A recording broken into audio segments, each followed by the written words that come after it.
Look what you've gotten in this country. How do you think you built that wealth? You built that wealth. Your hard work, 2 thumbs up. Stop scrolling right now. Senator Elizabeth Warren just went on live television and aggressively told self-made billionaires that they don't actually deserve their own money. You have to see this unbelievable level of political entitlement. Innovative ideas, 2 thumbs up. But you also built it using a workforce. All of us helped educate. You built it using roads and bridges. All of us helped build. You use it being protected by police and firefighters and army that all of us helped pay for. And all we're asking in return, 2 cents on that wealth so that we can help stabilize this country, so that we can invest in our people, so they have opportunities, and so that we can face something like an AI crisis with at least some cushioning for the American people. Wait, did you catch the incredibly manipulative sleight of hand she just attempted here? Elizabeth Warren is aggressively pointing her finger at business owners, claiming that because they utilized public roads and police protection, the federal government is automatically entitled to a massive slice of their accumulated wealth. This argument completely collapses the second you apply basic, everyday logic. Those exact same billionaires and their massive corporations already pay hundreds of millions of dollars in corporate taxes, payroll taxes, and capital gains, specifically to fund those exact roads and police departments. They are literally the primary funders of the system she is referencing.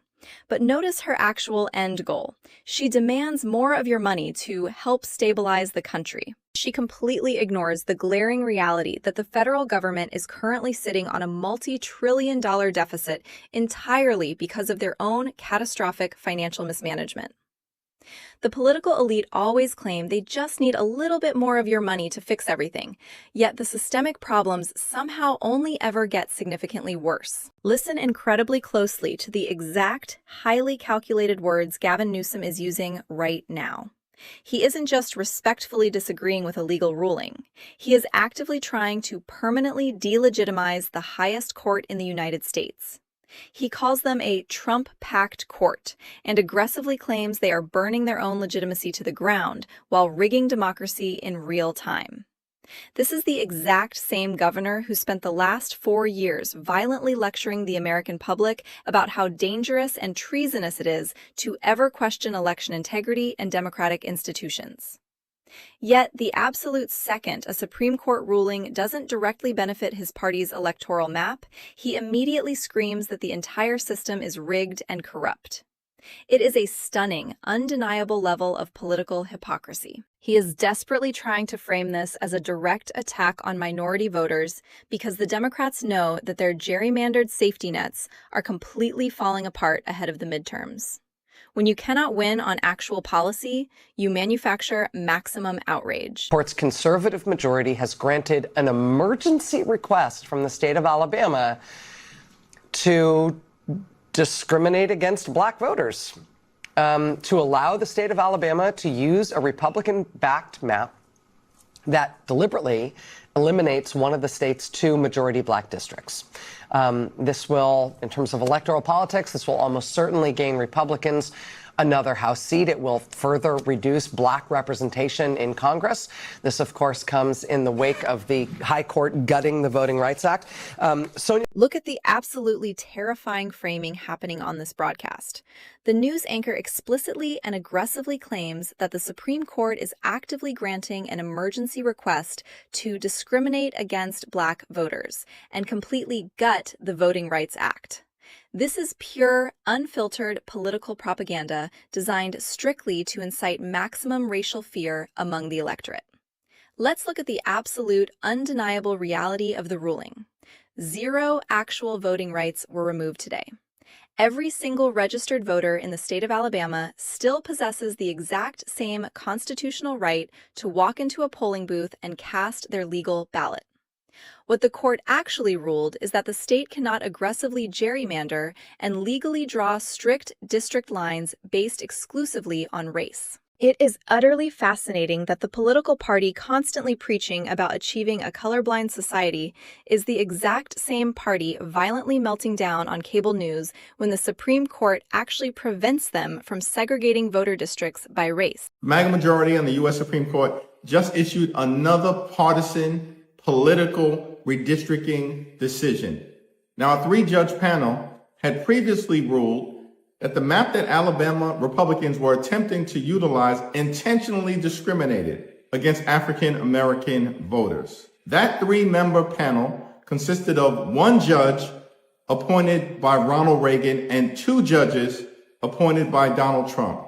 And yet this reckless and out of control Supreme Court just decided to overturn that decision in order to do the political bidding of the Republican Party. That's what they've consistently done with respect to gutting the Voting Rights Act.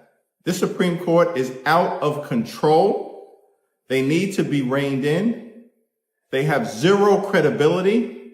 And when we take back the majority, we're going to enact dramatic change. Did you catch the specific political buzzwords being weaponized here? This commentator goes straight for the throat, labeling the highest court in the land as a MAGA majority and calling them completely reckless and out of control. This isn't journalism. It is a highly coordinated public relations war against the judicial branch. The left spent decades completely relying on activist judges to actively legislate from the bench, forcing through progressive policies that could never actually pass a standard constitutional vote in Congress. Now that the Supreme Court has finally reverted to strictly interpreting the actual text of the Constitution, the progressive establishment is experiencing a total system shock. Notice how they casually toss around accusations of intentional discrimination without providing a shred of legal context.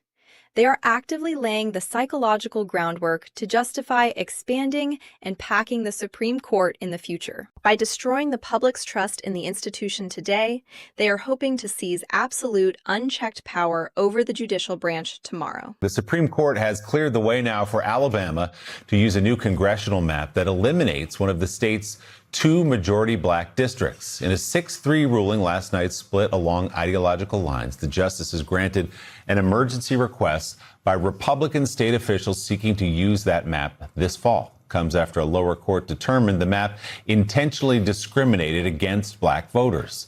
The Supreme Court's 3 liberal justices were sharply critical of that ruling. Justice Sonia Sotomayor argued the court is doubling down on chaos and enabling Alabama's racial discrimination. Alabama's Attorney General praised the ruling, calling it a major victory for the state. Pay close attention to how fundamentally this single ruling shifts the entire balance of power in Washington. The Supreme Court stepping in and officially allowing Alabama to eliminate a race-based congressional district is sending absolute, undeniable shockwaves through the Democratic Party's internal polling data. Notice the specific ideological split the reporter highlights. A clean, unbreakable 6-3 conservative majority. This is the exact terrifying reality that keeps progressive campaign managers completely awake at night. They know full well that this specific legal precedent is going to trigger a massive, unstoppable domino effect across multiple other battleground states right before the highly contested midterm elections. The political machine is officially losing its unique ability to artificially manipulate district lines to guarantee safe seats. When the courts force the system back to a neutral, colorblind baseline, it proves the ultimate political power is finally shifting directly back into the hands of the actual voters. The amount of revenue that a 2-cent wealth tax would produce doubled. I just want you to think about that. Okay, income didn't double for my public school teachers in Boston. Income didn't double for millions of Americans across this country, but for that handful at the top. Watch the absolute desperation in her economic pitch right here. Elizabeth Warren is practically begging the public to support a brand new 2-cent wealth tax, bragging that it would literally double the federal government's revenue from the ultra-wealthy.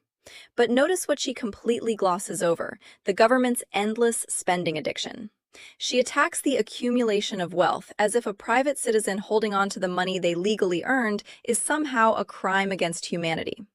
The truth is, the progressive establishment hates private wealth accumulation because it represents power and independence that exists completely outside of their bureaucratic control. If they successfully pass a wealth tax on billionaires today, it is an absolute guarantee that they will slowly lower the threshold until it eventually targets the everyday middle class tomorrow. The federal tax code was originally sold as a tiny percentage on the ultra-rich, and now it suffocates everyday workers. It is an endless, insatiable appetite for control disguised as economic fairness. So the net out of the end of this is that Alabama will go from 2 majority black Democratic-leaning districts down to 1. And I should note, Caitlin, the dissent here is quite impassioned. It comes from the 3 liberal justices, Sotomayor, Kagan, and Jackson. At one point, they call the court's action, quote, unconscionable. They say that it tramples on the rights of black Alabamans. Listen to how CNN vividly describes the internal meltdown happening inside the Supreme Court chambers. The reporter highlights the incredibly impassioned dissent from the 3 liberal justices, Sotomayor, Kagan, and Jackson, who explicitly labeled the conservative majority's action as completely unconscionable. You have to understand how incredibly rare it is for Supreme Court justices to use such highly charged, emotional language in a formal legal document. They aren't just arguing the finer points of constitutional law, they are actively mourning the total loss of their progressive judicial power. The reporter brilliantly connects the dots, warning that this is just the next step in a massive domino effect that will easily swing crucial House seats in the upcoming election. The liberal justices are panicking because they know their decades-long era of utilizing the courts as a progressive legislative backup plan is officially over. Well, Caitlin, so heading into tonight, Alabama had a map where of the 7 congressional districts in Alabama, 2 of those had been drawn to be majority black Democrat-leaning districts. However, now as a result of this decision, that's going to go down to 1. And this is all based off of the Louisiana Supreme Court opinion that came down in late April. In that opinion, the U.S. Supreme Court said the states can essentially draw congressional lines for whatever political reasons they want. They cannot, however, consider race either way in drawing those lines. So the state of Alabama took that opinion and said, okay, we now want to undraw one of those majority black districts and go from 2 down to 1. And in tonight's opinion, the Supreme Court, in a 6-3 split, the 6 conservatives in the majority, the 3 liberals in the dissent, said, it's okay, Alabama, you can go ahead and do that. Check out the specific legal mechanism being explained right here. The CNN analyst breaks down exactly how a prior Louisiana Supreme Court opinion served as the ultimate green light for the state of Alabama. The High Court explicitly ruled that states can draw congressional lines for purely political reasons, but they absolutely cannot use race as the defining factor. That is the ultimate fatal blow to identity politics. The left has spent decades expertly slicing and dicing the electoral map based entirely on racial demographics to artificially guarantee their own power. By officially ruling that the map must be completely colorblind, the conservative majority just stripped away the Democratic Party's most effective electoral weapon. This isn't just a minor procedural shift in one southern state. It is a fundamental nationwide realignment of how American elections will be conducted for the next generation. The establishment is terrified because they finally have to compete on the actual merit of their policies. The political maps are being rewritten, and the establishment is completely melting down. Hit subscribe, drop a comment with your thoughts on the ruling, and I'll see you next time.